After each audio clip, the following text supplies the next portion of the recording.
Separates Drake from Michael Jackson? Michael Jackson made music that mattered. You know how many times I reached out to Drake and said, yo, Drake, you the biggest face of the entire world right now. How about you make a song that really matters? You know what he put? Looking eyes. Then go back in the studio and make a song about bottles, fucking all type of nonsense. You know how many times I've told Drake, yo, Drake, what if you made a song that told the girls, eat healthy, go vegan? What if you made a song called I Want a Vegan Girl? What if you told the kids, nigga, not drinking was a good thing, not smoking was a good thing? What if you did this? You would change the whole aspect of the whole world. You're the biggest artist in the world. You're the Michael Jackson of this time. You know what separates Drake from Michael Jackson? Michael Jackson made music that mattered. So you know what happened? After I'm like, Drake, you need a song for the people. And you know what he made after that? God's Plan. Which is really just a song about himself. Yeah, he made God's Plan. This podcast is for entertainment purposes only. The thoughts, views shared here are just that, views. We just conversing, sharing perspective while having fun. So don't take this shit personal, and definitely don't try this at home. Sit back, relax, and enjoy the show. Let's get to it. The Trevor Jackson Podcast. Thank y'all for tuning in to the show. You could be anywhere in the world, but you here with the kid. I got a special guest. He's more like La Familia. He's really not a guest. The one and only B Tate, two-per Tate, the voice of the city. How you doing today, my brother? Man, I'm doing good, man. I'm glad to be on the Trevor Jackson Podcast, man. Like, I'm truly honored, man. Like, the stuff that we're gonna be talking about, and just the way you even start this show. I'm just ready to go, man. I'm ready to get it. I'm ready to talk about it. Like, hey, man, there's so many things you be hitting on. Oh yeah, we're gonna have dope conversations. I just seen you interview Rick Ross as of recently. He's been in the media extremely viral. We're gonna give some takes on his situation, that versus and all of that. But before we get into all of that, what I do on my show, I play the song that I would consider the song of the week. I know Drake dropped, but I want to highlight another artist, Deontay Hitchcock, and play this record for the people. Then we're going to start the show off and just get with the conversation. Let's get to it, Tate. Let's go. Go. Oh, yeah, my little boo, my little baby. Ain't my jersey up, cause you don't want just like McGrady. I see me and you in Malibu and a Mercedes. She picked up the keys and said, I'm about to drive you crazy. Baby, you got what I need. I can't lie, so I can't sit. Let you just walk by. How you so good, so bad, you so fine, baby. Yeah, you know a heartbreak, show heals in no time. So if you down, then show yours, I show mine. Girl, you're so bad, it's all good, don't mind, baby. Just you and I at university. Just you and I doing certainty. Just you and I picture perfectly. Just you and I, baby. Just you and I, baby. Just you and I at university. Just you and I doing certainty. Just you and I picture perfectly. Just you and I, just you and I. Now let me figure how I'm finna kill these niggas today. I just might pop out with my bitch and have them feeling the way. Now she a dime plus 99 to be Benjamin Frank. She got so much motherfucking flavor, she can give it away. It's hot as hell in ATL, so we dropping the top. I'm in the 76 Chevelle, playing pockets and wild. Now my insurance up to date, but no, my license is not. But I might let you get up in it, cause I like you a lot. Dope record, dope album, Deontay Hitchcock, man. You know, I want to start the show off with something interesting that happened in the legal world. I normally don't talk about legalities on my show, Tate, but you know, the era of smoking ops and you know, what was them boys in Jacksonville talking about? Shooting up, and they was on a golf course and everything, talking about smoking their ops and Julio. What was your thoughts of just that, like, drill rap culture and that type of time? They got a community that supports it. That's the difference in it. It's a community that supports the activity of individuals eliminating and eradicating themselves. Eliminating themselves, though, dang, that's powerful, because I don't want to eliminate myself. I don't want to lose my life. I don't want nobody to die. I don't wake up wishing violence on people. Where does that come from, that ideology, though? Well, I always look at it as a person that doesn't value his life is the most dangerous person in the room. Because they're willing to lose their life and lose yours too, because it doesn't show any value to them because they don't value their life. Wow. Yeah. That has become normalized too when I listen to youthful rap. I'm not trying to be hard on the youngins, because I feel like the OGs failed the youth. I done made a part 3 series of a show called The OGs Failed the Youth, but this OGs did fail the youth. Yeah. You agree to that? Yeah, they did, because some things that are supposed to be OG makes you really think that they not OG. They were just the one they picked uncle. He was just the one they picked uncle. You're not really you didn't OG. display The one OG. that picked uncle. You didn't display OG behavior. Yeah. Wow. You didn't show OG behavior. OG is a person that uplifts the youth, that gives them information no matter if they receive it or not. OG is somebody that don't want you to harm no one, that's not going to send you out on drills or none of that. That's what a real OG is. An OG is somebody that don't look down upon his young brothers because his young brother don't get it at the moment. He keep drilling it into his head until he do receive it, because he understands that he's looking out for your best interest. That's what I want to tell the youth. And I'm going to play a clip. I don't know if you've seen this week, but we get ready to dive deep into this, though, Tate. I think that this is interesting and educational at the same time. Let's go. Based on Mr. Gathwright's age, physical abilities, things like that, do you think that the prison would benefit from him in a work capacity if he were sentenced to life without parole? I say yes. With my experience, not only just incarceration, but as former warden and even as a jail administrator, he's someone that's young, he's healthy. In reality, we need that labor, we need that sweat equity, and we will put him out there to work, because we do have an aging prison population, jail administration. We have that. So we put these young individuals to work and get some sweat equity out of them, since they are young and actually can do the work. And I know we talk about life without parole and death row, but for our jurors' education, in Florida, what does a life sentence without parole mean? A life sentence in the Florida Department of Corrections means from the minute they're brought in, they're assigned an inmate number. He will be assigned an inmate number, and when he dies and leaves in a body bag, he will still have that inmate number. An inmate serving life will never, ever get out. There is no parole in the state of Florida, and they're not ever allowed outside the razor wire and the fence of a secured facility. So the only way that an inmate serving life without parole would leave is when they die by natural causes.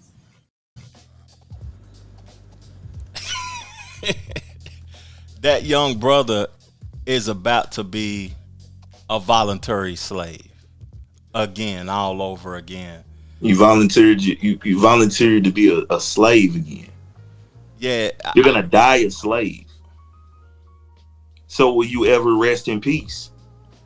He said after he's dead, he's still going to be known as that number. That's what that guy said.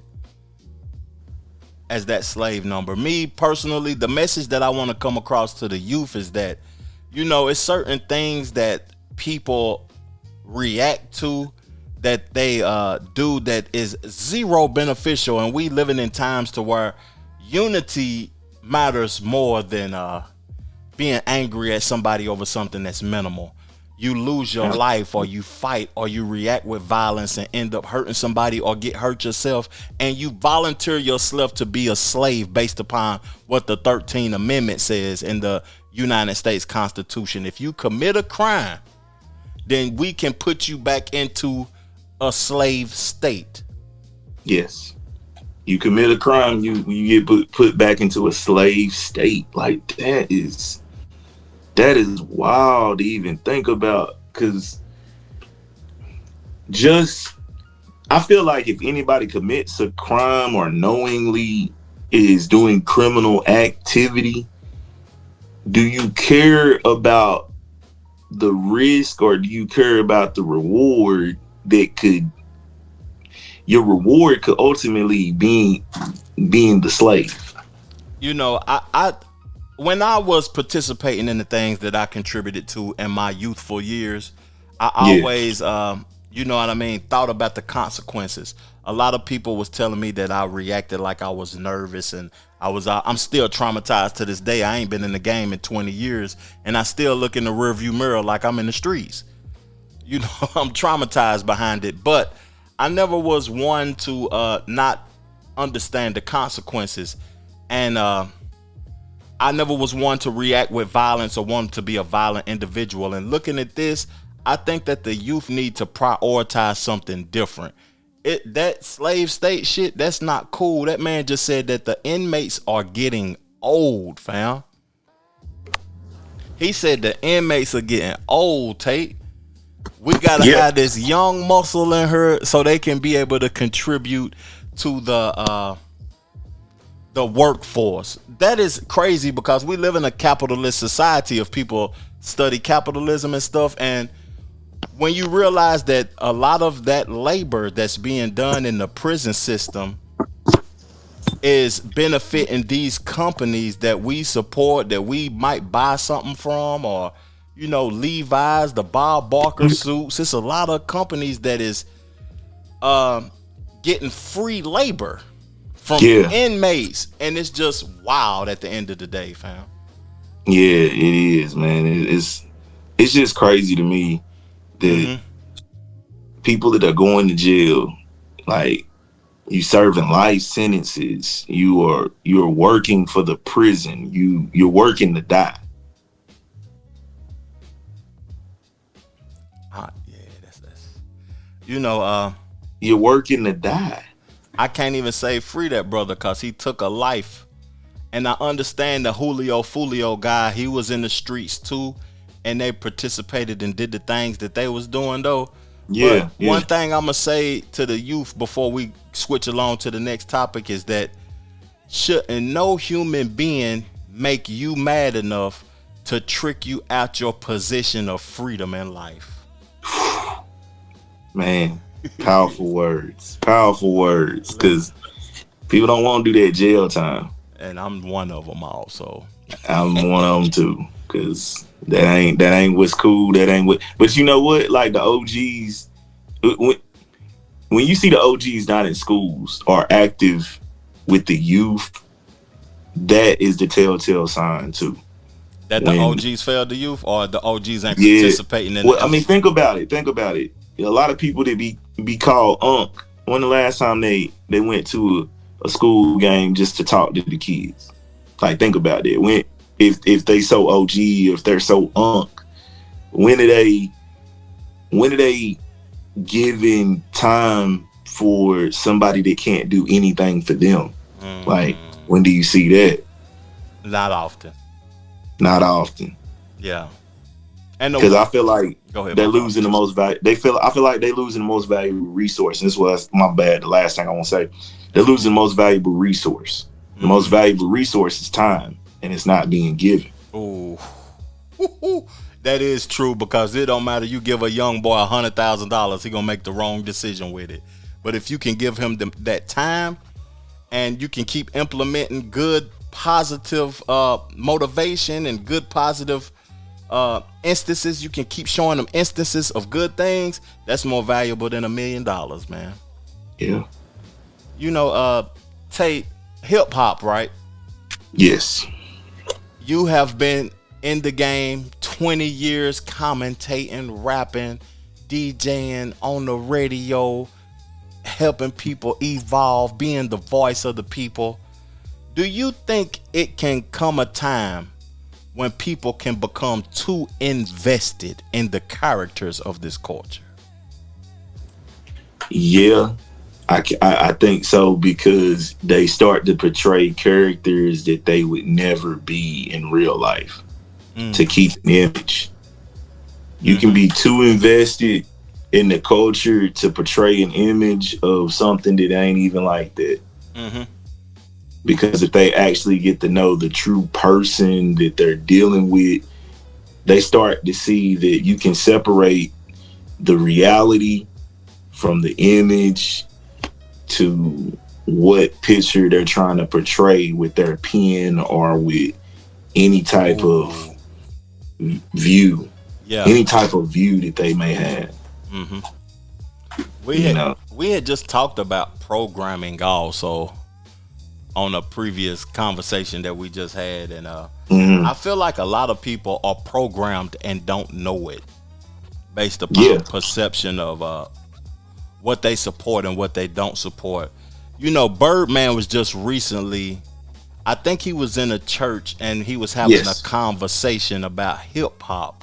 And I saw that. Let's react to it. I saw that. I'm glad you got this. Let's do it. My question to you is, if you know and understand everything that is going on, why are you continuing to push out music that poisons the community? I don't feel that part of to every speak about me in general. You know what I'm saying? I just feel like I have kids of my own. My music gonna make my child go do nothing unrespectable. I think respect comes at home. You can't dictate what I do on saying my words have something to do with his kids and how he controls his life. Controlling his life gonna start with his parents. Right. Now, hold on. We all can agree. Hold on one second. One moment. We're here to stop the violence. Kids, right. We're here to put a new mindset in the. I want to speak his mind. So what you feel, huh? Right. So we all can agree that music is very influential, even though life in general is influential, and not just music. You talk about life, getting up every morning, feed the children, feed your family, going to work, getting to work. If you ain't got that, you got to go get it how you get it. So you can't charge it to a nigga with a microphone in his hand. You got all kinds of substances in life, man. It's weird out there. It's really fucked up out there. Like, you gotta be conscious about who you are and raise your kids to be better than you. Now, the issue with that is, okay, I could come from a good background, all right, and have both of my parents, but at the end of the day, the music, the exposure to the music that is being put on the television, as far as what's being control of that, homie. What they put on TV. All right. There are no control of what they put on TV. What's your name, man? What's your name? Hey, what you do for a living? I'll let you give your take, because I got a lot to say. Tate, when you heard that, what was your initial thoughts, family? I was caught off guard, because if he's coming to the church for the music that Stunner makes, you know, it is so different, because I'm thinking number one Stunner, and I'm thinking, well, I grew up in a way where I kind of know where he is talking about an elaborate lifestyle of stunting, of, you know, the cars, the jewelry, so is that poisoning the black community? If we're talking about just that one, because he's also got songs where wish you could find with a dick like an anaconda, says you wish you could go home with a python. Yeah. Since you wish you did know nigga with dick like a fucking cobra. Like, I'm sorry, like I've been in church every Sunday, and everybody that had that religious time with their maker, you know, and You still listening to Snake? That's the name of that song. Snake. Yeah. I feel like ain't it contradictory though? Like, is that poisoning the black community in some aspects? It's like you got a point, but you got to look at the kids also. What are your kids raised up on? You know, Dick Gregory once said in an interview, I don't listen to words when I listen to music. I only listen to instrumentals because I don't want to hear about nobody's trauma. I don't listen to words. I feel like the reason why I said invested before I even played that clip is that I feel like people are too invested in these characters and overvalue them. You know, we was talking about programming with radio, people being very impressionable. I don't feel like hip hop is contributing to the destruction of the black community. I feel like art imitates life, and the imitation of the art that they're creating is the reality in the black community. It is the reality in the black community. Damn, that is true. Yeah, it's the true reality. That's the reality. That if that's what the majority of the community is gravitating to, art imitates life. That's just not a statement. That's a reality to me.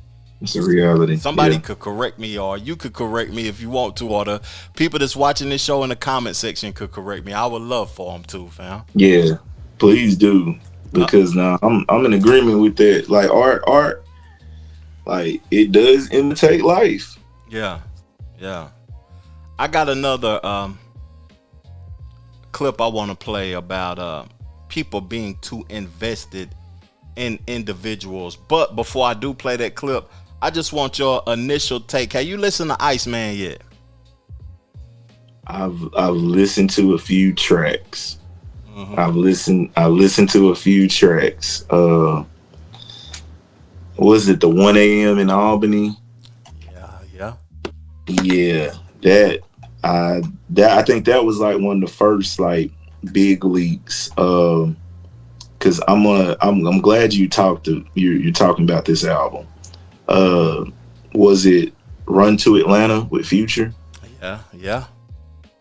That one kind of hit a nerve.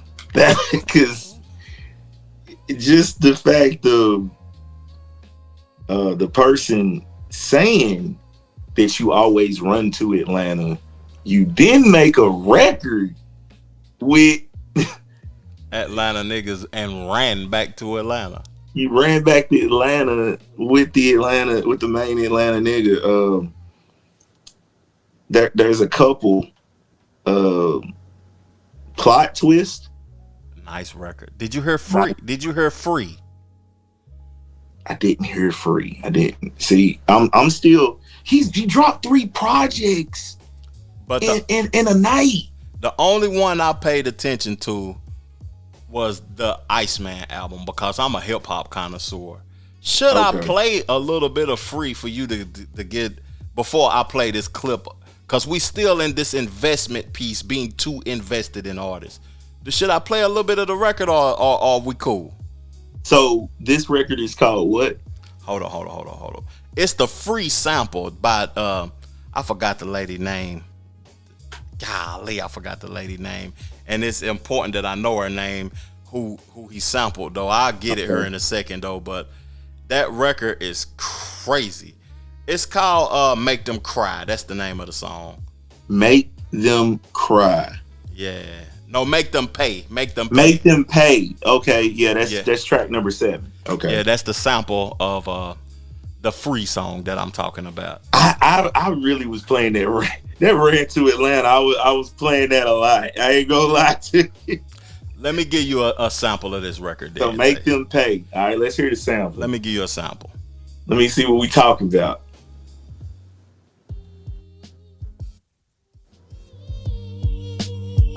Yeah, I just wanna be free. I just wanna be free.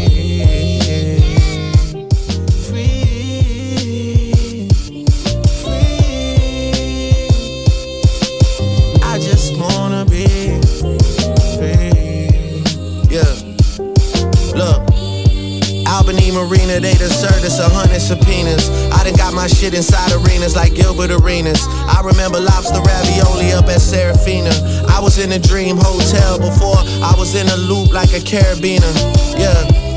And shout to all the sweet things from Wilhelmina who tell me at the white party, Drake, I love the album, man. Well, I mean, you're kinda genius. And like Dip said, they really mean it.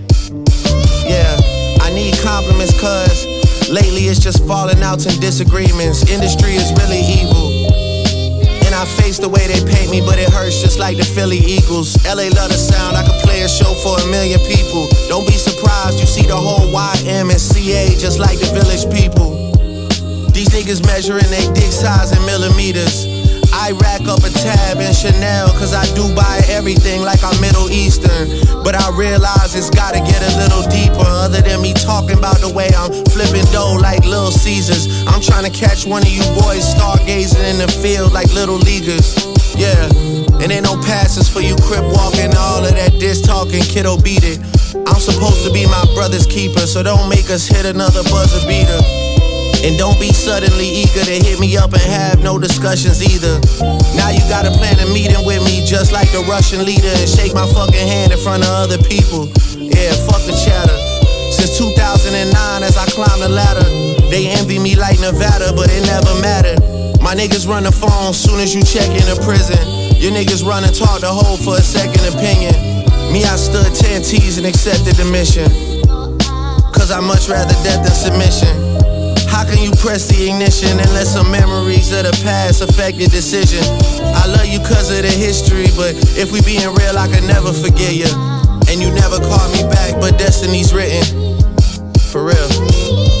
Fuck a big three anyway, there was too many chefs in the kitchen. It was a mess to begin with. Yeah.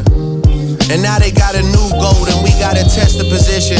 Damn, who is this guy for real? I guess a magician. 100 million streams vanished, no one got questions for niggas. Well, maybe I'm best as the villain, cause I got real numbers on niggas who said they got billions. I got all the chains that they ever repped in Virginia. I got niggas prized possessions, I get possessive on niggas. I impress in everything, I'll get impressive on niggas. I got problems with people who I would've never dreamed, and that's dragging people in who don't wanna get in between. Dog, I was Aiden Ross with streams before Aiden Ross had ever streamed. And Cali, you know what I mean. The beef was fully live, you went halal and got on your dean. And your people are still waiting for a free Palestine, but apparently everything is in black and white and red and green. Yeah. I'm seeing everyone's true colors for real, I'm sensing a theme. I'm greater than everybody like some shredded cheese. I was in Hazleton at the one before I was in a loop like a set of keys. That song 5 minutes long. I just, I just wanted to give you a sample, see if you heard anything. But I've heard lines from the song. Okay. I've heard the Little Caesars line was tough. The Middle Eastern, Dubai, yeah, that. You run and talk the whole for a second opinion. You never answered my call, J. Cole. Forget a big three. It was too many chefs in the kitchen. Told Pharrell, I still got your chains and all of that. It's dissing everybody. Your people waiting on you to speak, DJ Khaled. Why you coming wanting some songs from me? Your people want you to stand up for them. Like I was Aiden Ross before he ever started streaming. I was Aiden Ross with streams before he ever streamed. Damn. It's a lot was said in that record. Yeah. I see people saying that they are tired of hearing Drake diss so many people. We are fatigued with diss records and stuff like that. But I just feel like that was just overall just it was a good song, a good sample to me, a legendary sample, legendary beat. The beat is subliminal too, because I just want to be free. He's talking about he want to be free from his record label. Yeah. The obligations. Yeah. He wants to be free from the obligations. Mm-hmm. And with him even doing that, it's like you put out 3 pieces of work to be free at last from having to be under someone's thumb. Mm-hmm. Like, it's powerful in a lot of meaning. Yeah. Because, and then just the J. Cole reference, the Rick Ross reference, the Jay reference, it's just For like, real, the Khaled, he is sick of these niggas.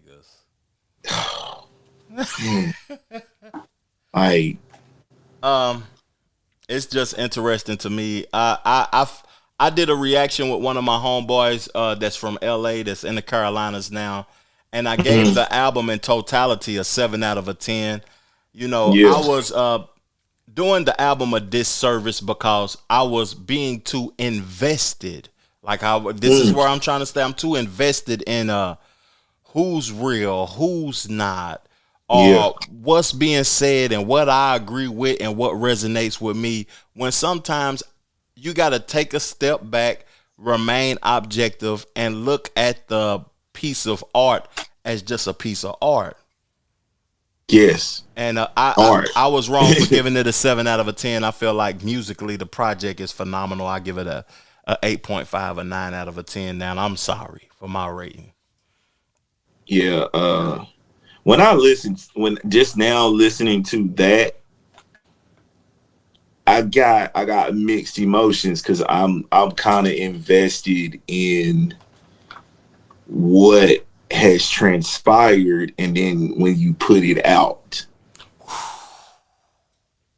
Talk to me. What's that ideology like? You invested in what has transpired from the beef and from all of the things that I've been invested into that, and into forgetting to what made you a fan of the guy that just put out the pieces of artwork. Like, this man had so much canvas, right? He had so much canvas that he decided to paint it when he wanted to. Because we're so used to the quick reaction, the quick response of, you know, you sent this to me, then I give you back to back. And then it's just like, you even forget about that they even had a situation. It was just there. And then you go back to showing your fandom to that guy, this guy, whatever.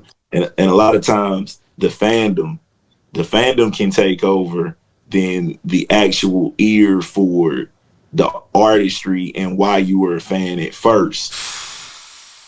That can kind of nasty. That's nasty, ain't it?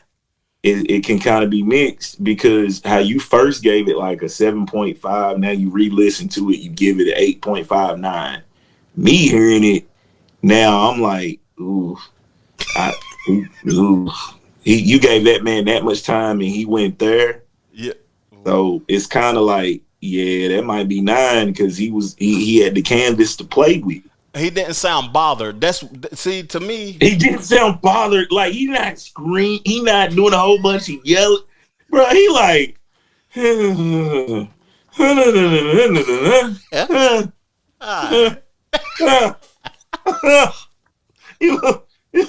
was him. Yeah, I was helping him before he became. I'm like, ooh. See, that speaks to me as an artist myself. It sound like he got a glass of wine, a cigar. The room is dark. He chilling, and I'm just giving you niggas the business.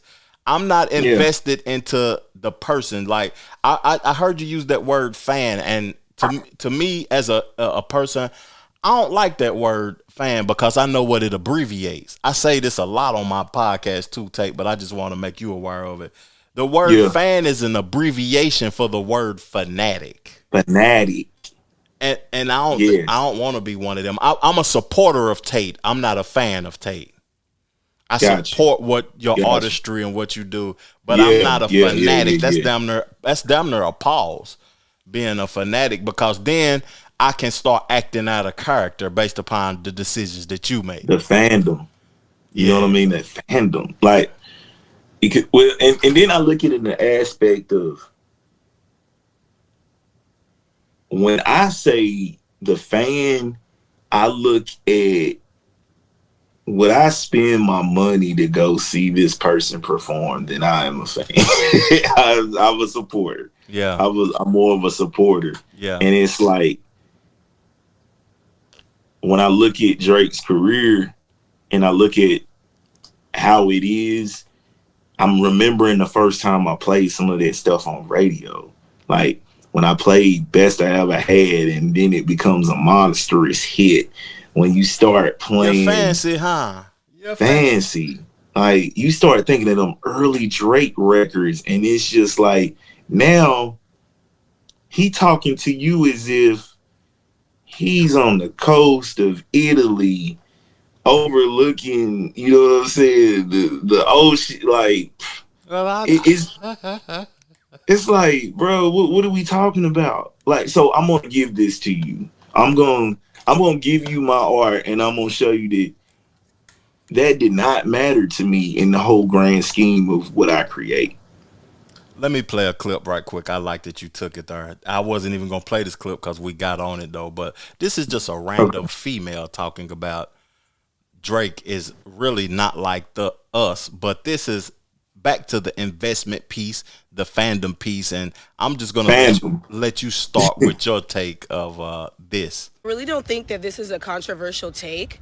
But I think Kendrick Lamar actually literally did shift something, because I feel like a lot of people are starting to realize Drake actually is not a part of our culture, because Drake did this verse basically alluding that because he's light-skinned and because of his biracial heritage, we don't want to see him at the top. But he did some kind of wordplay where it was like, not see me at the top. Like we're Nazis. How sick in the head do you have to be to think that the hip hop community hates you so much because you're light skinned and biracial? And then you do a Nazi bar. That's not a normal person. Like, you're not even creating for the culture. You're creating for people that consume the culture passively. And I think a lot of people are starting to wake up to that, G. We don't like you just to not like you. We're not mad at Chris Brown just because he's Chris Brown. It's because the art has not evolved, G. Your mask is slipping, dog. Like, fucking loser, man. You're a loser, Drake.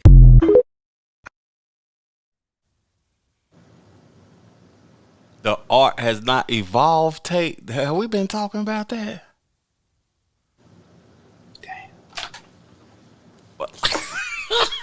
I hope I got you into a kerfuffle right now with this. No, you haven't. This is beautiful. This is what hip hop reporting needs to be like. This is what's vital to the culture. You know what I'm saying? Because yeah, bro, like if you think about it, it's some real passive people. Passive, like some people didn't discover hip hop. Some people, like, let's be real, didn't discover it. Like Drake might be their first like hip hop artist that made it okay. And when she said he's not like it's a deeper meaning. Cause you start looking at it and it's like, what man is he really being the culture vulture of the culture? And you're forgetting it by the art he presents. Cause that's kind of like, I feel like what she was alluding to. Yeah. She was saying it in a direct way of, look at what he's saying. Like the words that have meaning. Yeah. Yeah. Words have meaning. That's true. And that was a powerful statement. He said because he has different races in him and he has a little Jewish in him that they don't want to see him succeed. He used that word. I don't want to say it on my platform because they might not even let us upload the video if I say it though. But right. I feel like, how can she prove that he was specifically talking to the hip hop community though? He could have been talking about he could be talking about the record label. See, that's when it comes to a point to where I feel like people be too invested. because we don't know who he's specifically talking to. He's just putting his art out there for the world to interpret it. She has her right to interpret it her way. Other people have their right to interpret it another way. But I think that a lot of folks are just speaking on this because they know it'll get clicks, views, and likes, instead of really like diving deep and wondering what his perception was of it. He may not never give his answer because we know Drake don't do hip hop media, but it's just weird a little bit, man.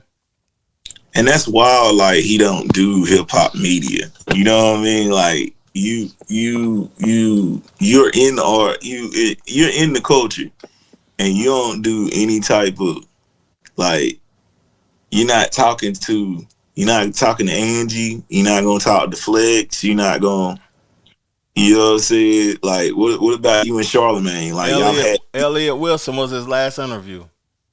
Wow. 5 years ago. That's crazy.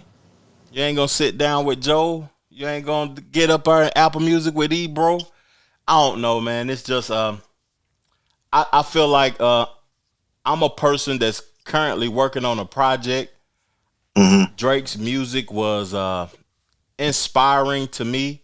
I see that people are overly invested in the things that these artists do and say, from the Birdman to the Drake conversation that we just had. And, do you have anything to say in closing in the investment piece? Because we're going to move along in this Rick Ross conversation. Yeah, man. Like, my last thing would say is, like, if you so invested in it, you kind of need to take your investment out and listen from away without your investment. Like, just take that time of the investment out of it and really just decide if you have an unbiased opinion about it. You got to be unbiased. That's what I would say. We both contribute to hip hop in an enormous way. And we listen to a lot of stuff and tap in with a lot of local, a lot of regional, a lot of national, global stuff. We might like hip hop differently. Some people might just only gravitate to the people who they like. But me, the reason I don't like that word fan is because I gravitate to the art form. Me too. Over the individual. Art over the individual. You just recently had a conversation with Ross, man. I don't know where this conversation is gonna go, but I did about the new album. He said it looked expensive. I heard him say that. Expensive. Damn. Because I didn't want to ask him questions about, that you're going to be the topic of discussion when music comes out with a certain artist with Drake because of, I'm just really touching on that just slightly though. Yeah. Just talking to him, it's like when he tells you it's going to be expensive, it's like I'm showing you this side of a luxury that is needed. And I told him, I said, listening to some of it, it kind of felt like Rich Forever. It kind of felt like Rich Forever for me is one of those projects that I think is one of his best because of look who he feat. Like, that was a mixtape too, but like you had Styles P, you got Nas on records. Like this is what that when he said it looks expensive, if it's expensive as Rich Forever. Now we talking. Yeah, because Rich Forever, to me, wasn't an album. That was a mixtape. It was a mixtape. It wasn't an album. Wasn't. And that's what we were talking about. And shout out to the Coalition DJs for the national call. Salute. And being able to talk to Ross and have that conversation of, he's celebrating 20 years of Port of Miami. He got an album that's 20 years old. Damn. Every day. 20 years. Yeah, that's a classic album too. To I me, push it, I push. Yeah. I grind and I grind. Port of Miami is 20 years old. Mm-hmm. And so when you hear lines like what Drake say about Aiden Ross, it's like, do you think that who was Drake's best collaborator? I know my opinion is Rick Ross. I think Ross. Some will say Future. I say Ross. I say Ross. Me too. I say Ross. Think about Aston Martin music. It ain't the same without Drake. Dice Pineapples. It ain't the same without Drake. It's other records I can't. Stay Scheming with French. It ain't the same without Drake. It ain't the same without Ross though. That's facts. But it ain't the same without Drake. You weren't with me shooting in the gym. Oh, it wasn't the same without. It ain't the same without Drake. They both was needed. They both. I got one for you. I'm feeling so thrilled. I ain't been this way since I was 18. Yeah, it ain't the same. Lord knows. Yeah, they got records, man. They got records. They got big records too, Paul. They got records together. They don't have, they don't just have a one hit. They got hits. Did you see any of the verses with him in French? I caught a glimpse of it, man. I caught a glimpse of it, and the parts I was seeing where you cutting a lot of Drake. There's a lot of Drake records in that. Yeah, he said some things about Drake too. He said, "Cut little man off." Cut little man off. You know why his beef started with Drake? Because he was defending French. But at the end of that, French said that he ain't got no smoke with Drake. He don't, you know what I mean? Him and Drake still friends. And Rick Ross had this to say right quick. Drake, if you listening to this, homie, listen to me. My nigga, shine. I don't want to see you lose. No real nigga want to see you lose. That ain't what niggas about. This culture, this game, this rap shit, this ain't what it's about. I don't want to see you lose. Real niggas just want to see real niggas shine together. Real niggas come up together. You understand? When I was the number one nigga in the rap game, I showed niggas love. When French was on fire, he showed niggas love. It's true. It's true though. Like, cause when I was doing the interview with him, I try to stay away from that question with him, and I let two men handle whatever they gotta handle. Yeah. You know what I'm saying? Mm-hmm. But it's in all reality that you don't want to see him lose. He don't. The records they got together, that's gonna keep him paid for life. The records they got together for life. But that statement, he backtracked that statement after he said that this is the article. I'm gonna play the article for you and read it to you, but I'm gonna keep going with a few of these clips because Rory and Mal, do you tap in with their podcast sometimes? Now those were the guys that used to be on Joe Budden's podcast, and they did their own thing. Yeah. This is what Rory had to say, and he's a Caucasian guy. I ain't a fan of nobody, so I ain't defending Ross, Rory, Mal, nobody. I ain't. Yeah. You got an unbiased opinion. I just knew they was on Joe Budden's podcast. I know that. I know that they got their own platform now. Listen what he said about the beef that Rick Ross had with Drake. Can we finally admit that Rick Ross is weird? Why? Why do you say that? We didn't put enough light into how weird it was that Rick Ross entered into that rap beef. Like, why are you in this whole thing? And then you came up with an excuse that it was because Drake didn't clear his verse for French Montana's album, which made all the sense in the world because everyone was waiting for Drake to say something in the biggest moment, and it wasn't about to be a verse he did 10 months ago. Mm-hmm. And then French Montana is sitting next to him going like, I was fine with it. Mm-hmm. So what the fuck are you doing, Rick Ross? You're finding any way to just get in this shit, and now you're telling, yo, I want to see you win, homie. Shut up. Shut up. He's one of my favorite rappers. He's hilarious. His discography is incredible, but that's some weirdo, that's super weird. We said it was weird for him to do that. We said he was trying to capitalize at the moment. He shot a video for the song with a bunch of Bel Air around him. Like, people were trying to capitalize in the moment. Like, we knew what that was. I understand the Metro thing, and there's women involved, Weekend, there's exes involved, and maybe Drake fucked someone's baby mother, or there's some slimy shit going on with women, because that's usually how things get to this point. Rick Ross said, oh, he didn't clear a verse for French, so fuck him. I'm in this now.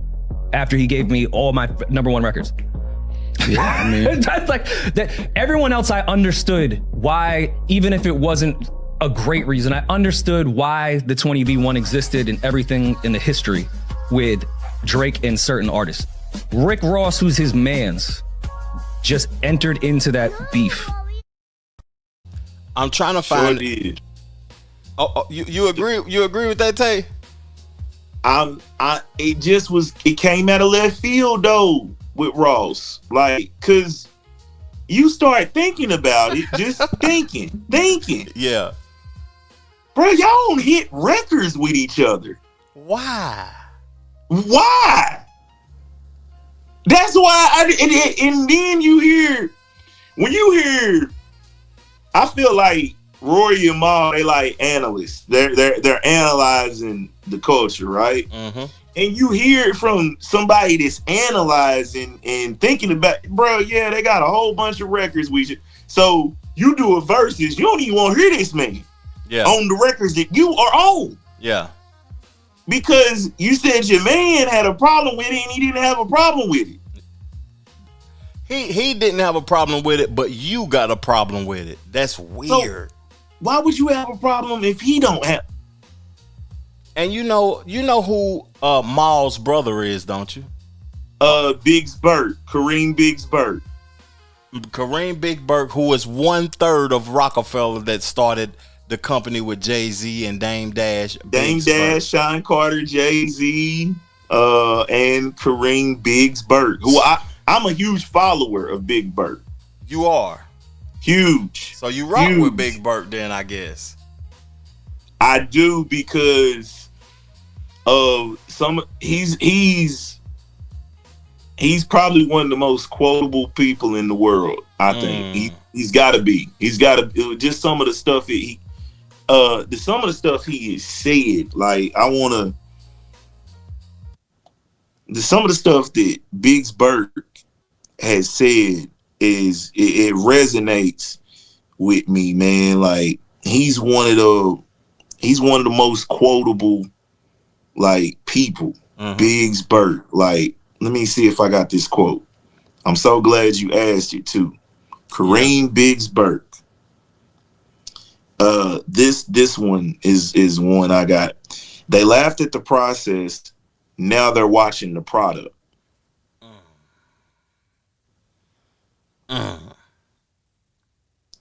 Time spent well matters more than money spent well.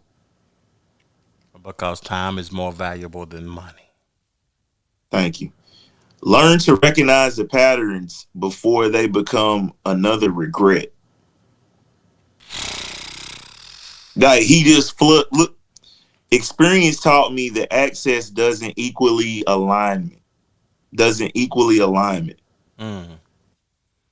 Experience taught me that access doesn't equal alignment.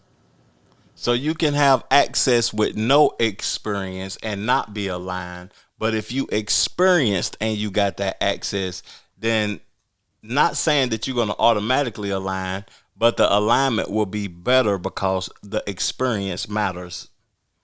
I got another one for you. Problems are universal. Character is revealed by how you choose to answer them. Oh, that brother cooking. That's what I'm saying. I'm a big like, whenever I need this, I need to open my mind a little bit. Your chakras.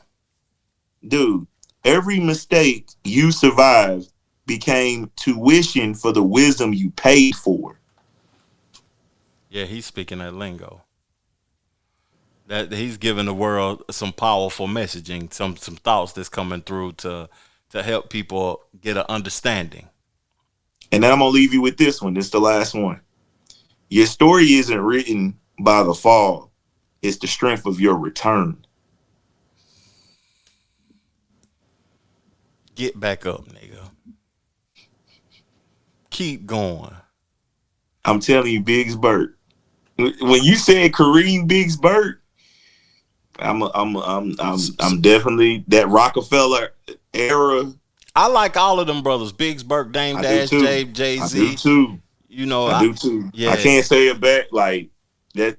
That's what I was raised on. Yeah. You haven't heard none of the stuff that Rick Ross had to say, did you? I've been catching bits and pieces because remember, like I wasn't even in the interview. All we talking about is Port of Miami. Yeah, I know not that interview, and you be working, so you probably ain't tapped into what's going on in the culture from this aspect. But you know why? You know why? Because you got the Trevor Jackson podcast. I gotta and be they tell tapped you. in. Yeah, I gotta be tapped in. I'm tapped into everything moving. The Trevor Jackson podcast. That's where I'm gonna find out all this information at, man. Like, comment, share, subscribe, man. Let me play you this audio of Rick Ross and what he had to say about Biggs Burke, who didn't even acknowledge him. I played the clip of Rory and Mal, his little brother, saying what they had to say, which we just already agreed to. It was valid. Why are you jumping in this beef with Drake? It's very valid. So Ross went and spoke about the big brother after the little brother said what he had to say. The big brother ain't even said nothing. Let's play the audio. I see why Joe Budden's fired you losers. You niggas wanted equity. How dare you minions? Everybody log into Joe Budden's. Now Rory and Mally, and let Biggs Burt know the boss waiting for him to come kiss the ring. Minions. Niggas losers. Biggs' brother was Biggs' brother sucking on the dicks of his Biggs' brother. What's their name? Rory Mal. This what I'm gonna do. I wanna talk about Biggs Burt. That nigga what? He ain't pay his taxes. How he went broke. What he was doing. He got caught with 20 bags of weed. Some shit like that. They say he ain't had none of the royalties, none of the business, none of the money. Man, I'll make Dame go in on y'all niggas. You glazers, dick sucking little peons. Biggs' brother was Biggs' brother sucking all the dicks at her. That's how hustlers and street niggas do it, man. Nigga gonna target those niggas. Not the niggas who ain't even get chairs to sit down. Not the niggas who get $300 Zales to talk. No, nigga. Biggs' brother, he gonna wanna call me? Come kiss the ring of the boss, nigga. It's a beautiful morning, perfect time to feed yourself the knowledge. The knowledge. What's that? Rory and Mal, get off your knees. Get the testicles out of your mouth now. I don't know which one, the white one or the black one. Y'all both the same. Rory Mal, the Glazers. The Glazers. How y'all feel now? You know, Drake just committed suicide. I'm sure he'll retire next month. How is this lawsuit doing? How is the Drake University lawsuit coming? I don't know. I don't know, guys. I didn't listen to YouTube, man, last night. I'm just going by what you guys say. I'm going to read a little bit of this to you because, you know, something happened after he did all of that talking about Biggs Burke and his brother and stuff like that, Rory and Mal's brother. So Rick Ross has been beefing with Rory and Mal over their glaze of Drake, and he roped in Rory and Mal's big brother, Biggs Burke, to mixed results. Ross tried to bury the hatchet with his former collaborator Drake in recent weeks, but that all went down the drain on ICEMAN Dropped when the Sixth God released his album even aim at the latter brother, Kareem Biggs Burke. He, the co-founder of Rockefeller, and Rose retracted his criticism of him online, which was apparently amusing for Mal. Via Twitter last night, he posted a slew of crying, laughing emojis. This followed a lot of social media discussion and debate about Ross disses, especially after he dragged Biggs into it. While this isn't an explicit connection to that situation, it's hard to imagine he's talking about anyone else. With this cackling tweet, it's clear the podcast hosts are mostly ignoring the situation, although their co-host Zip went on a comical rant against the Maybach Music Group mogul on their show recently. We will see if anyone else adds anything to this saga. For now, it seems like a random internet spat that will go away eventually. Rick Ross comments on Big Burke, but Rick Ross, at the end of the day, fam, he was unaware of who he was talking to. And I'm going to play a little bit of this apology. He apologized to Big Burke after he said all of that. I want to say this. Hey, Biggs Burke, you got somebody that love you. You got somebody that really love you. I'm going to leave it at that. Now, oh, and I love that person too. So, but you other dick sucking niggas. Who made him make a public apology? Hove up, hove up, hove up, hove up, hove up, hove up, hove up. Hove made the call and made Ross publicly apologize, didn't he, fam? Think about this. You remember Biggs is always saying redo 96 on all of his quotes. Redo 96. Mm-hmm. And 96, that's Reasonable Doubt. That's Jay. That's Dame. That's the Holy Trinity. Mm-hmm. You got somebody that loves you, and I love him too. Think about this. If Ross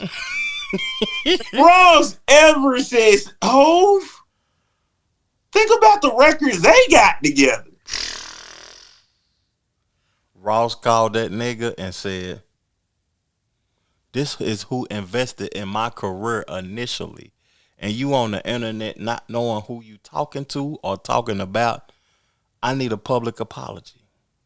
Immediately. Because you know what I don't like? I don't like if you disrespect me publicly and and you apologize to me in private. I want you to have the same animosity that you showed on a public platform that you had about with me. Don't apologize to me privately. Go on your public platform the way you did it. Because it's like you didn't respect that man. You didn't. He didn't even say nothing about you. He didn't even say nothing about you. You know, they got the song Freemasons too. This is an ideology of masonry to me that, you know, what you do in the light, you know, what you do in the dark. Well, what you do in the light, you got to keep it in the light. You see what I'm saying?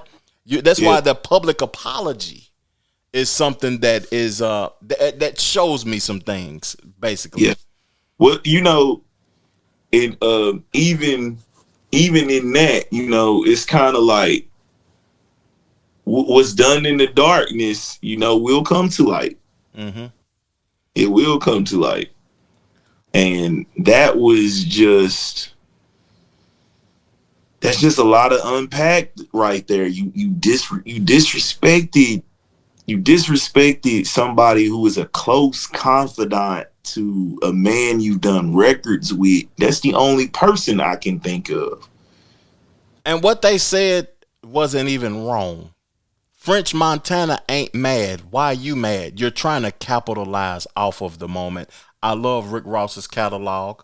He's a phenomenal rapper. But in closing, I'm gonna just say he's been on some crazy stuff as of recently, some buffoonery. Yeah. I mean, that's kind of why I just wanted to be about the music, because the entertainment side for me, because I know a lot of DJs wanted to ask that question. I can't do it. It's like, nah, because I want to hear the music, Trev. Yeah, but no, great. That was a great way to close it, because it's like you're trying to seize the moment for the attention. Mm-hmm. You know.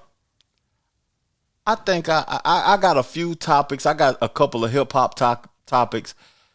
I got a SEC topic that's the NAACP is urging athletes to boycott playing in the SEC based upon what voting is going on in the country. Wow. I have a Max you B. Get it?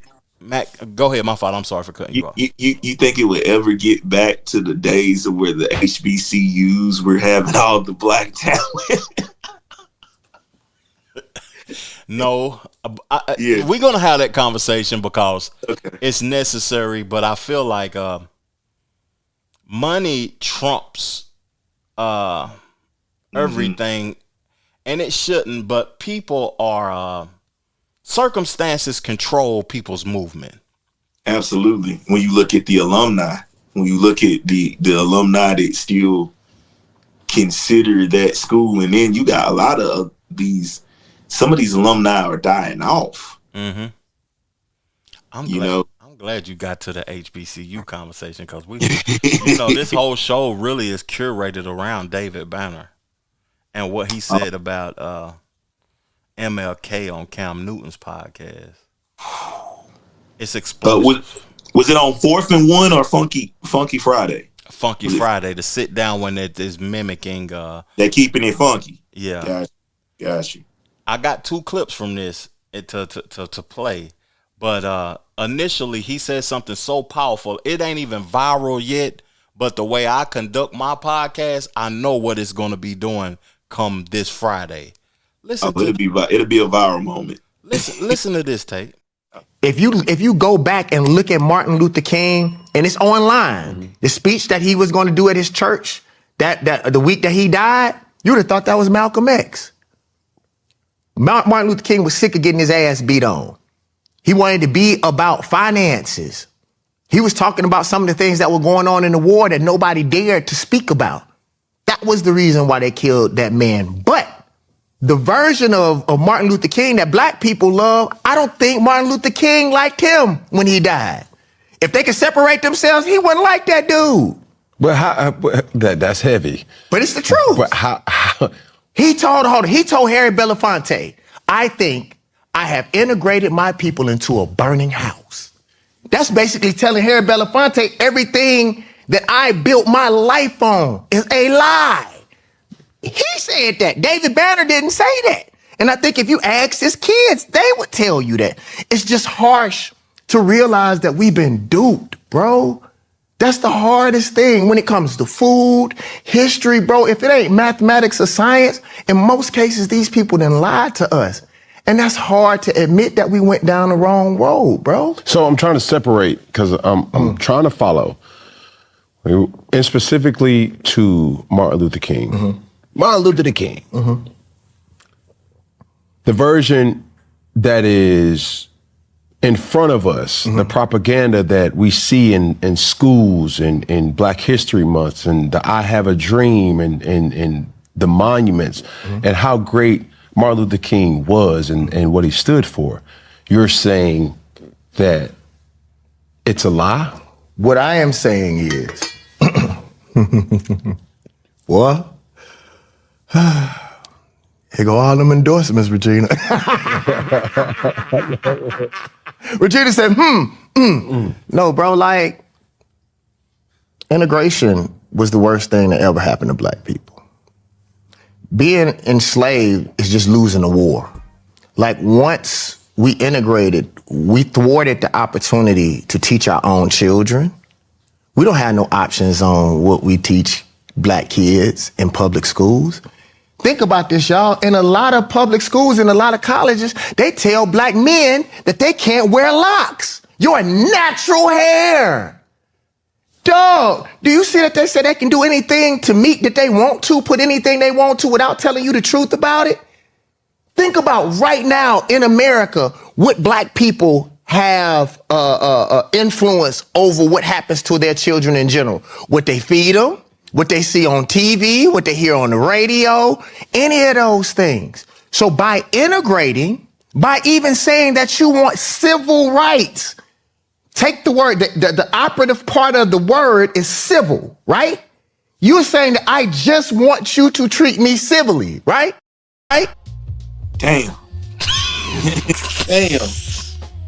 Talk to me, Tate. What, like? Oh man. But you know what though? Where the lie at though? You know, in some aspects, we gotta look at it of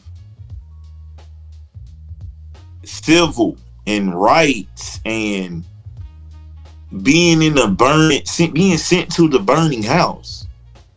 Like you start thinking about it, and then stuff being out of schools, like right here that you're talking about, like it's so much to unpack because I always say there's two sides of a coin. What was the first topic we talked about on this show?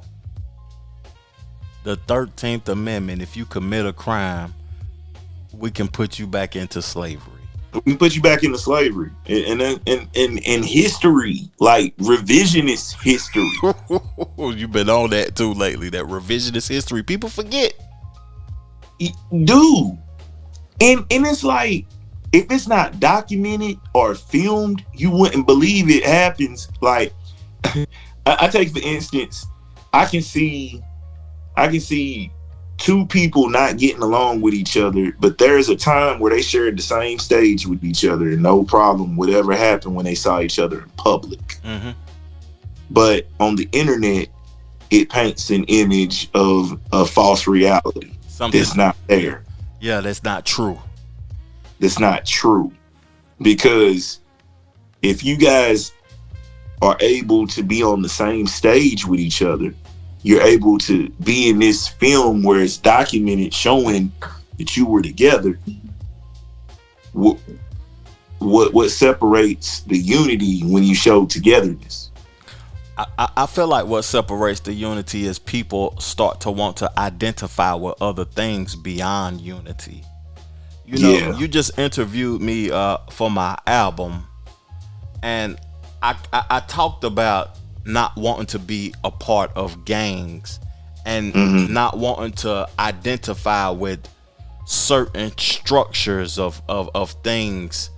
And MLK is the reason why black people felt empowered due to being integrated with the white power structure. Yeah, but felt like we had rights. We had those rights. We still do have certain rights that he fought for, but during his death, he spoke differently. They highlight what they identify with that was beneficial for them, the higher power and the government and stuff like that. They only talk about the "I had a dream" speech and him wanting to integrate black people into their dominant society, but they don't talk about what he was talking about before his death. That's what David Banner was saying, and what he was talking about before his death is that he didn't like that thought process now. Yeah. He felt like integration was wrong. And you know, people get and become part of systems and they start to feel empowered and they don't feel like they need Tate no more. People become part of systems and power. They don't need Trev no more. I get down with this fraternity, I don't need Trev no more. I get down with this government job, I don't need to make that money over there no more because now I'm funded by the federal government. But they can throw you away. Those systems throw you away. Don't come back home needing me again. You know what I'm saying? So when I look at integration in 2026, David Banner has a valid point. It didn't benefit us as a whole. We need to stop wanting to identify with things that don't benefit us as a whole and only benefit us for the moment. Woo! My fault. No, that's real. No, that's real. Let's read this. Let me read this article to you. I'm from Knoxville, Tennessee. You from Knoxville, Tennessee. We boys that is putting a lot of work at home. What's your thoughts about Alex Haley before I read this article, just in general? Man, being able to see a statue of a prominent black man in my city. You know what I'm saying? Like, he got a statue. You know what I mean? Like a prominent black figure. You know, Roots is very heavy in the story of slavery for me, but it's kind of like that was the story that I heard until, you know, finding out we were kings and queens and we were brought, like, just like I learned about the art of war because of Roots and Alex Haley. You know, like things of that nature. And it's just really sad to me that I don't feel like he gets the respect that he's due, even though there is a statue. But it's like, why is there not an Alex Haley Day in Knoxville? Why is there not a library or an Alex Haley library? Or his house should be a museum. His mansion that's on Cherokee Boulevard should be a museum that you go in. Yeah, it should be a museum, right? Where like you have to go at a certain time. Yeah. That's the most prominent street in that whole city to me for people. Bob Ross lived on that street. A lot of individuals that is very prominent lived on Cherokee Boulevard. That's where the Dogwood Arts Festival is held. He lived there and they made him hide his home with bushes because they didn't want to see him out in the yard or whatever, because he was the first black man that lived on Cherokee Boulevard in Knoxville. It's just an interesting conversation, and I got to read this article to you because they have changed some things and removed some of his books in the library. Let me read this piece to you. Alex Haley's book, Roots, is included in an updated list of book titles to be removed from Knox County school libraries. The school previously removed other books from shelves due to the Age Appropriate Materials Act, including Water for Elephants, A Court of Thorns and Roses, and A Clockwork Orange. The state passed the Age Appropriate Materials Act in 2022, requiring schools to have a list of materials in their libraries and to have a policy for reviewing them for age appropriateness.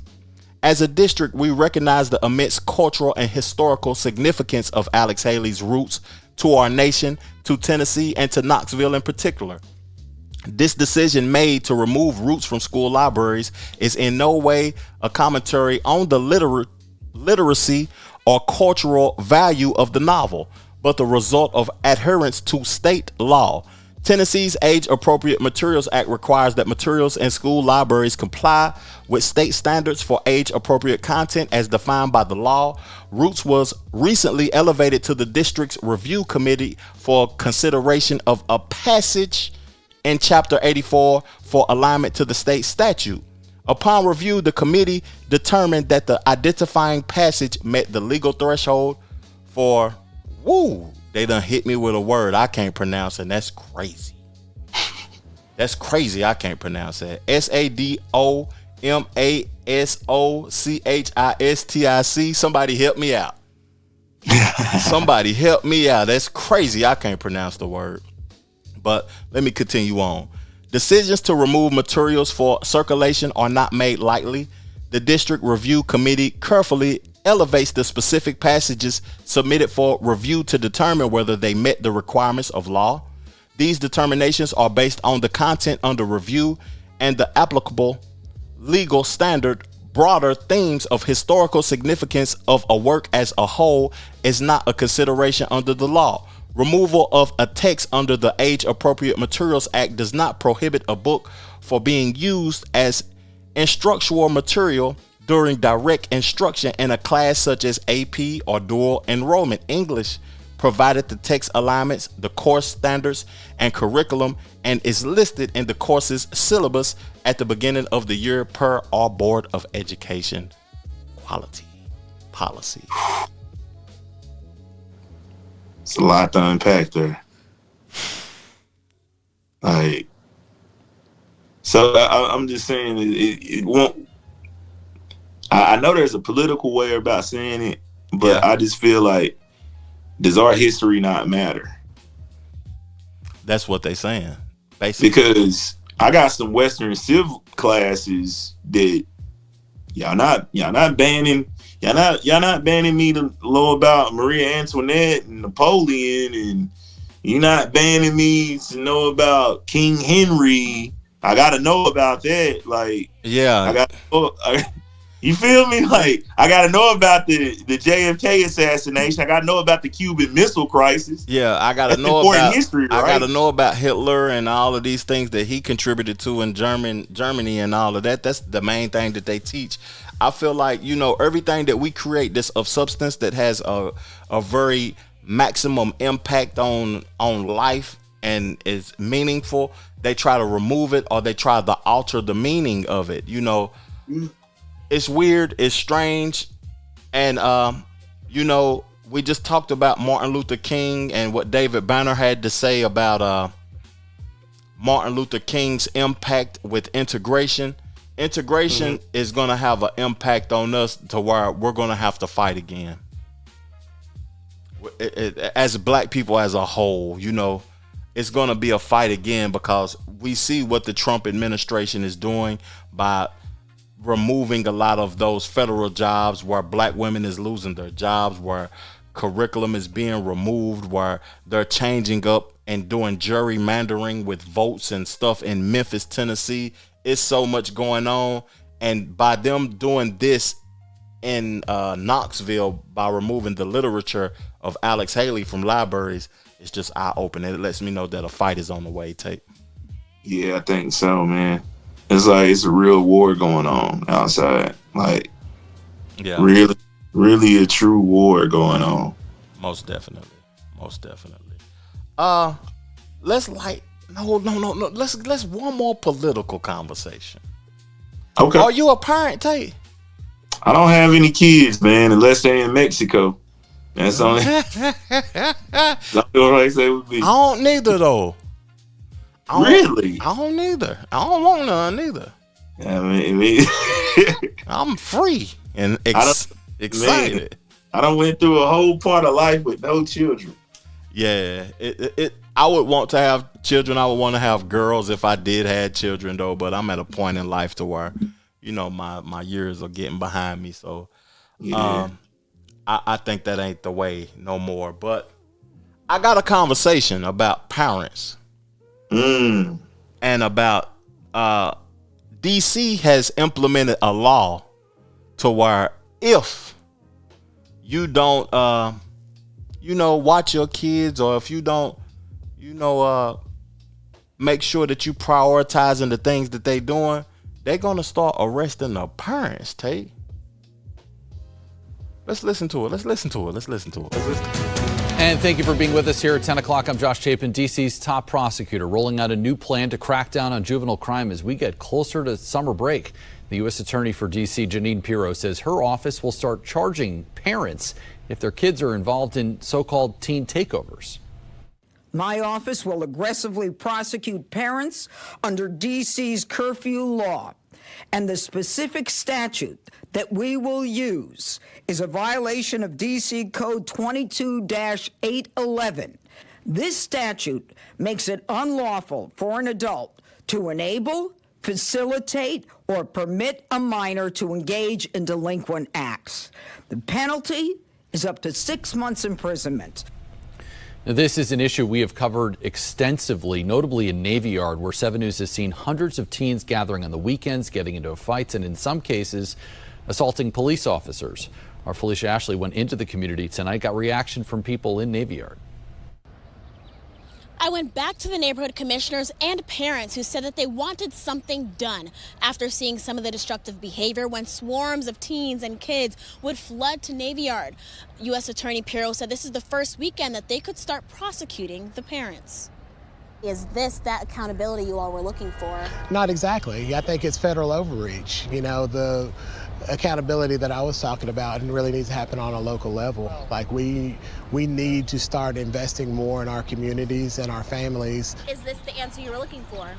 It is. I'm honestly happy with the accountability piece of this when it comes to parental accountability, because we've dealt with this now for a year. Nick Wilson is a parent of teens and a neighborhood commissioner in Navy Yard. One, we don't want the teens coming in and committing crimes and causing troubles.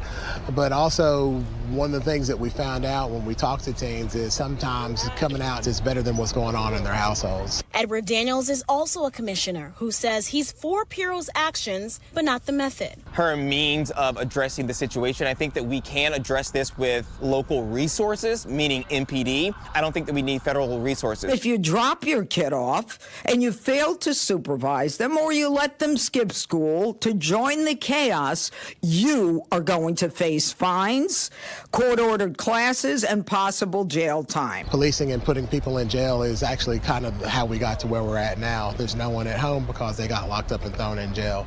We're not going to police our way out of this situation. I agree with holding parents accountable for the activity of their kids, especially those that have just turned a blind eye to what the kids are doing. We have hardworking moms and dads. I don't feel like they need to be punished because they're working hard, a 9 to 5 or sometimes a 4 to 12 or whatever it happens to be. And it sends a clear message to the parents that you must supervise your kids or face criminal consequences. Piro said parents could spend up to 6 months in jail, and she said it would be under the charge of contributing to the delinquency of a minor. But now reporting from Navy Yard in Southeast D.C., Felicia Ashley, 7 News. You know, I got one more topic after this tape, but, you know, the question that I want to ask you is that, you know, I want you to give your take on that, what you just heard, though, but what really caught my attention was what ran through my mind is, can you control the behavior of human beings, fam? Because, man, like, I think that is, you would have to be having ultimate surveillance over your child. And I don't think any parent really has ultimate surveillance over their child to a certain extent. Yeah. And speaking from, you know, looking at my upbringing, there's plenty of times I snuck out of the house and my mom never knew I was gone. Yeah. So was you raised by your mom and father or mother only? Mother only. Me too. My father is from Senegal. Mm-hmm. That brother came here in '82 and then went back to Senegal. Yeah. You know what I'm saying? My mom is from Mechanicsville. Mm-hmm. But you know, her mother is from Edmonton, Georgia.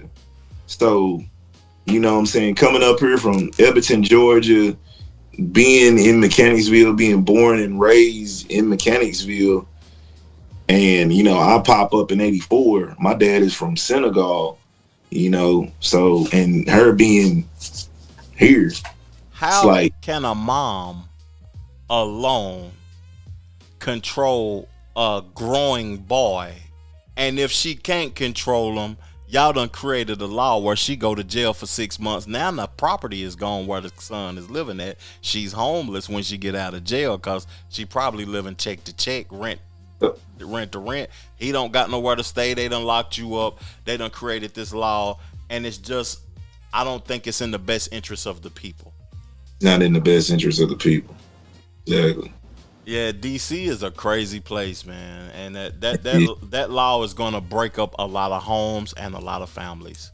It is, man. It is gonna break up a ton of families. Yeah. Like, you're gonna see people going to jail, then losing their house, and their kid gets in the system. Mm-hmm. Then the kid becomes a foster kid. Mm-hmm. Then that kid becomes living in conditions that may have been worse than what they were living in with their actual family. That's true. But you know, like the behavior piece, because they showed a video of all of those kids like tearing up stuff, harassing police. We living in times to where I feel like people are doing things, and kids just don't give a damn no more because they don't know what tomorrow brings. It's just an interesting time that we're living in, and I feel like, you know, that's not in the best interest of the people.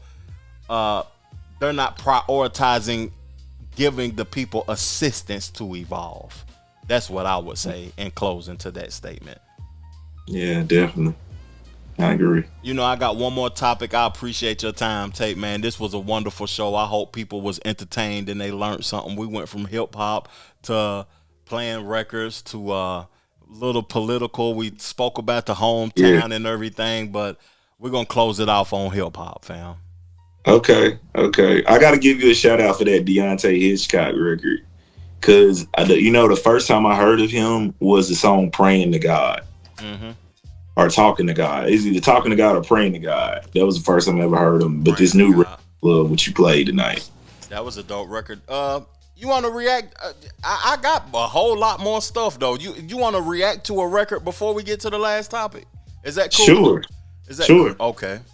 Yeah, man. Hey, because my dog, I told him I'm on the podcast with you. Yeah. Carlos says, man, shout out to the fat nigga. Yeah. I told him I was on the podcast with Snake the Great. And he told me to tell you what's up. Hey, all love, C-Note. You one of the GOATs, one of the dopest creators in the game. Man, if y'all want to, y'all can upload this episode to y'all platform. You know what I'm saying? Yeah, that's what's up, man. This one of the ones, man. Yeah, it is. It definitely is. Let's react to a record that was released called Bed of Roses from two talented artists. We're going to play the record. This is Wale and Tiana Taylor, Bed of Roses. Let's get right to it.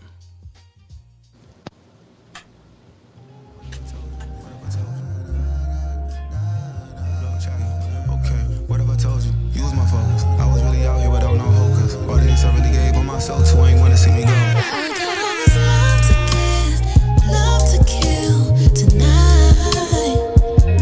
Let me show you how it feels, how sweet it feels inside. Baby, come deep within your pride. We catch you now, we're still alive. Heaven is here tonight, baby. You want it, you can have it. Don't waste no time. Yeah, you need it. I can't please it. I want what's mine. Wale, okay, what have I told you that? You was my focus. I was out here really with no hocus. The audience I really gave all my soul to. Don't wanna see me go be someone else go to. They selfish, but I need it. This thing I do for my living, beating me up and feeding they legion. Maybe fake love, but love don't come easy. My trauma is heavy. If you don't mind, let's not talk about it, cause we talking already. I'm honestly healing, keeping it modest. Once I give in, I'll be quickly forgotten. I'm probably projecting. No, that ain't sexy disguise. I'm coming Hakuna Matata. It's lonely in Beverly Hills. Don't think anything, bro, but the pressure to get where you gotta. Audition and sessions ain't nothing authentic, especially the friendships. Damn, I wish them the best. Investing in you and myself for the rest of it, girl. My blessing for sure. Arrested development, I'm immature. I'd rather go home. Tierra Tamara won't never disclose. Forever my twin, identicals. Yeah, the industry cold, my energy throwed. I know how to play it and make it back home. You know how I lay it like memory foam. I'm humbly yours, never divorced. Somebody try to get heaven involved. I'm numb to it all. I've been here before. My album just dropped, now they dropping their jaws. It's par for the course, they never believe, but that doubt wasn't hers. A powerful source. I ride through thousands of mountains of dirt till the flowers emerge. And that's for my girl. You want it, you can have it. Don't waste no time. Yeah, you need it. I can't please you, baby. All you want,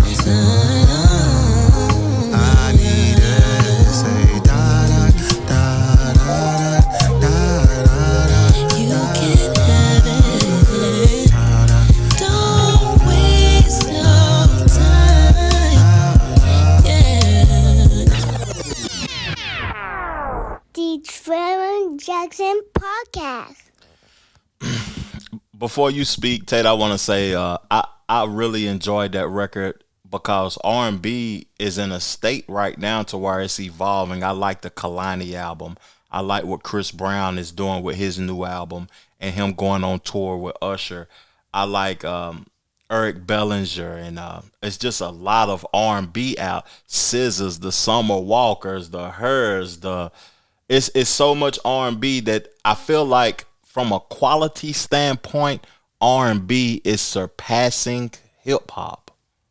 And I like what Wale is doing with his poetry, and his last album, Everything a Lot, to me was the pinnacle of his career. That's the best album of Wale's career.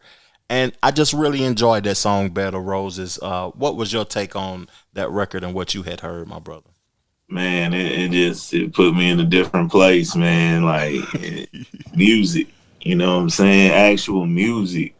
You know, Tiana Taylor on the hook.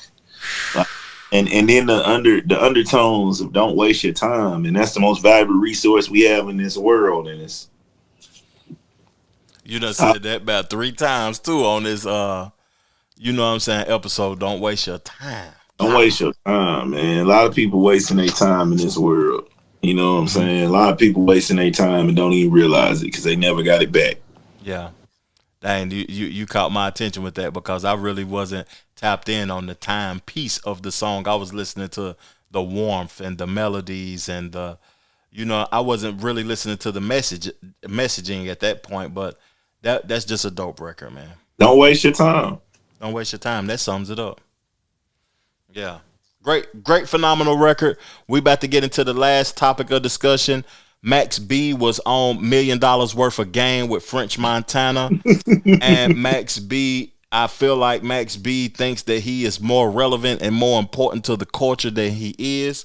He spoke about Big Daddy Kane, and it made me think about what have you done for me lately type of timing.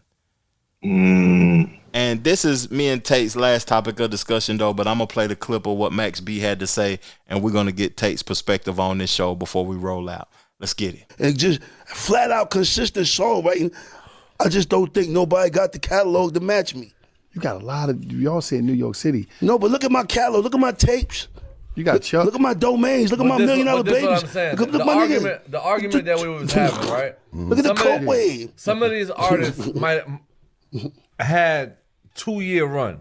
Mm-hmm.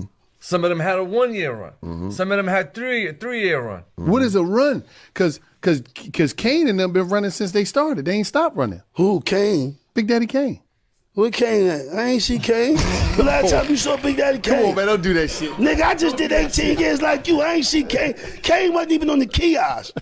Fuck is you talking about? Yeah, Big Daddy Kane. What the fuck? This is a legend. This is a legend. Hold up, y'all man. Niggas, I love y'all niggas, but I'm about to do a part 2. When I say something about a legend pussy, you step out on me, nigga. Don't be disrespecting the nigga. Now he can see and say, who the fuck is Kane? I love Big Daddy Kane. Because he might think I'm but talking about, I ain't seen that nigga since 1987. He might be saying, hold, let me correct you. He think, no. He think I'm talking about, no. He think I'm talking about Kane from Menace or somebody. You said Big Daddy. I love Big Daddy. Big Daddy's still performing all around the world. I'm crying. All right. What the fuck? You said New York. Where the fuck he at in New York? He getting what booked. Tapes and milk singles that nigga got right now in the baby? I ain't talking about tapes. I'm talking about like what? He's still performing. Man, what have you done for me lately? Cause it's like this. Okay, listen. This nigga, hold on. If you want to look at it like that, all this nigga do is be overseas doing joints. You won't know if you ain't. You said like over here. What right there? What relevancy, right? Is we talking right now? What have you done for me lately? And when friends say, some people had 2-year runs, some people had 3-year runs, some people had 4-year runs. He mean that's when their music was popping. So if you had a great 3-year run and you had great records, a great album, that you gonna do them songs for the rest of your fucking life. Yeah. You know, this interesting tape because we can take it to a local conversation about people may have had 2-year runs or 3-year runs in our era and our area and stuff though. But what was your initial thoughts when you heard that from Max B? Well, my thing is he kind of didn't. It's like You're talking about one of the forefathers. Facts. You're talking about one of the forefathers who, yeah, he's overseas. He's internationally known. Like, for me, Kane is was my mom's favorite rapper. Mm-hmm. So I've been trying to chase Kane for years, just to be my mama's favorite rapper. Mm-hmm. And you know, just looking at the lineage and history of what he has been to the game, like I can tell you, ain't no half stepping. I can tell you, I get the job done. You see what I'm saying? I'm just starting to rattle off Kane records. I can't rattle off Max B records. I can rattle off Smooth Operator. I can, you know what I'm saying? I can rattle off that he was in the Posse when he was acting in movies. Yeah. I can rattle off he's got Welcome to Durham City with Little Brother. When Little Brother was on the Chitlin circuit 1.5, that's the deluxe edition. So how are you saying that the Kane ain't relevant? Where Kane at? Kane is around the world. Kane is the only person that can drop a mic during the show and act like it never happened and still keep up the cadence. Yeah. Like, okay. Tell me why there was always the question between Rakim, Kool G Rap, and Big Daddy Kane in New York.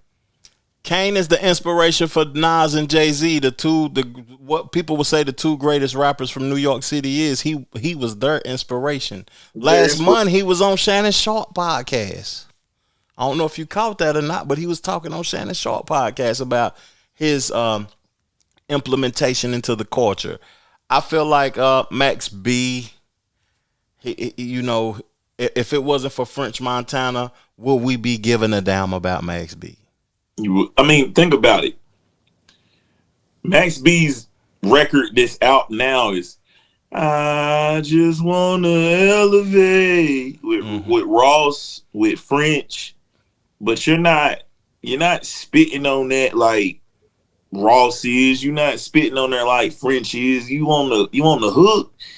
It's like some people just have this false sense of reality. Like, nah, bro.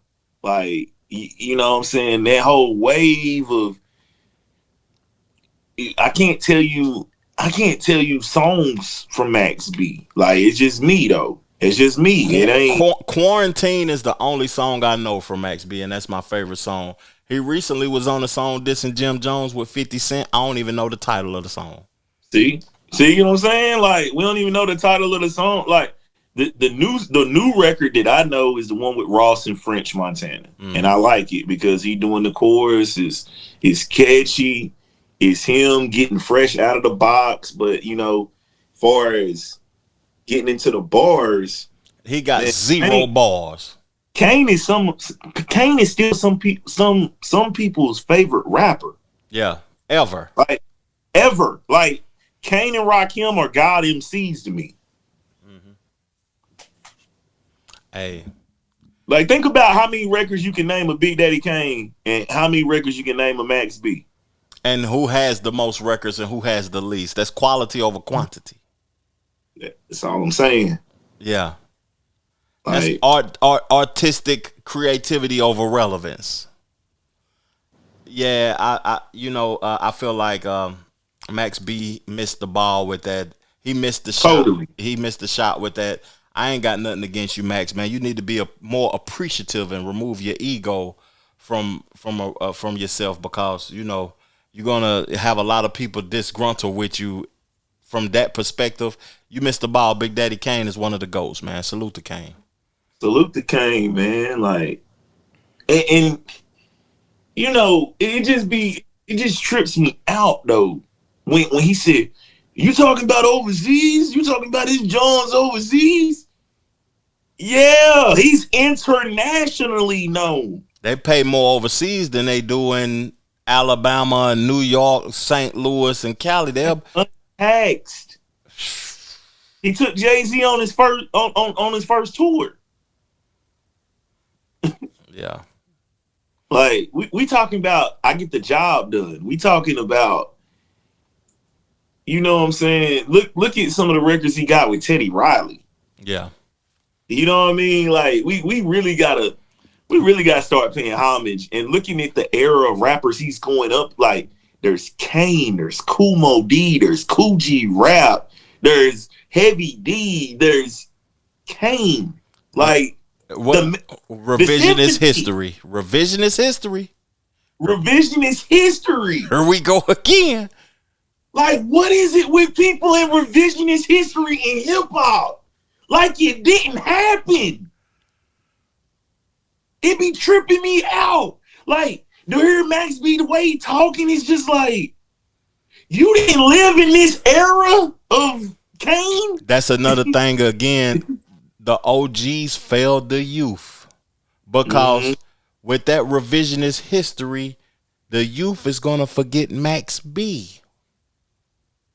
They're going to forget you too. One day you got to get old. And is your creativity going to stand the test of time like Kane?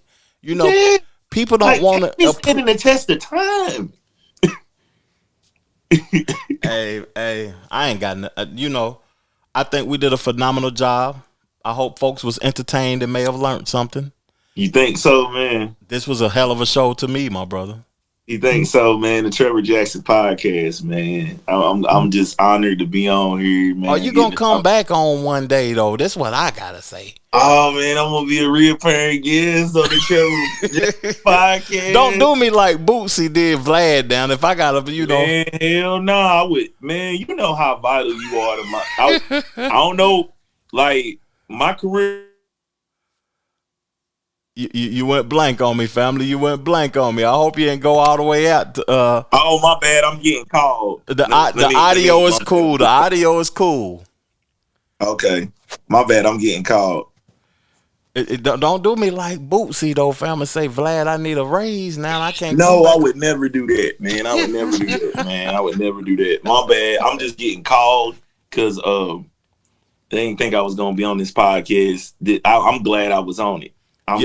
We knocked out some content today. You think so? Oh yeah, most definitely. Yeah, man. Like that Max B stuff though, because I saw it on Wallow's. I saw it on Wallow and Gilly, $1 million worth of game, and it hurt my heart to hear an older rapper saying that. Mm-hmm. Like if you 20. You know what I'm saying? I don't expect you to know who Kane is. Like, this is what it is. Max B like, older than me. Yeah. And I'm old. Shh. Older than me, family. You know what I'm saying? That just like, that really grinds my gears, man. I see you got a lot going on over there right now. You got people wanting to know where it's Tate at. What you got to say in closing, family? Man, I just want to I want to thank my man Trevor Jackson for allowing me to be a part of something monumental. And I love the Trevor Jackson Podcast. Like, comment, share, and subscribe to my guy Trevor Jackson. Like, bro, you truly are a culture critic and a critic of the culture. You know what I'm saying? Somebody got to critique the culture. Why not Trevor Jackson? Why not Trevor Jackson? If not who? If not me, then who? If not me, then who? Yeah. If not me, then you. You know what I'm saying? Hey. I got to get ready for Cabin Fever Radio because they hitting me up. So right. I'm like, you about to get on the radio now? I'm about to get on another podcast. Send me a link. To go to the fat nigga house. Hey, you working, boy. You working. I'm trying to. Thank you for your time. Thank you for your time, family. I'm going to leave y'all that's watching the show with a record from my previous album, It Was All a Dream. Check out the record. Make sure y'all subscribe to the channel. Check out B Tate. Also, I'm going to put links to all of everything that he got going on in the description. Peace, love, plenty, abundance. Make sure y'all go get y'all some money. And I'm gone. Chill. If I had to do it all over again, I wouldn't change nothing.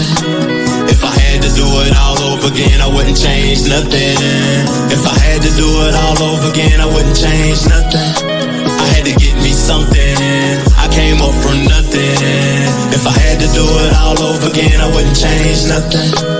If I had to do it all over again, I wouldn't change nothing.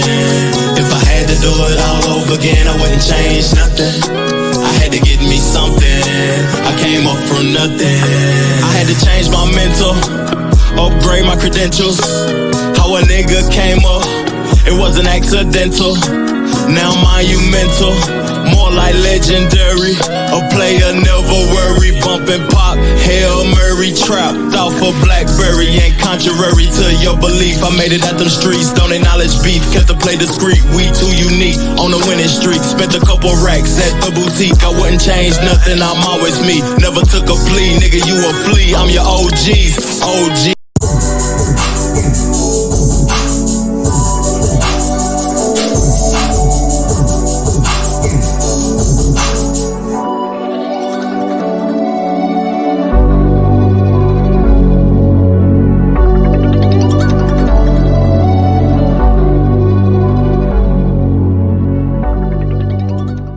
The Trevor Jackson Podcast.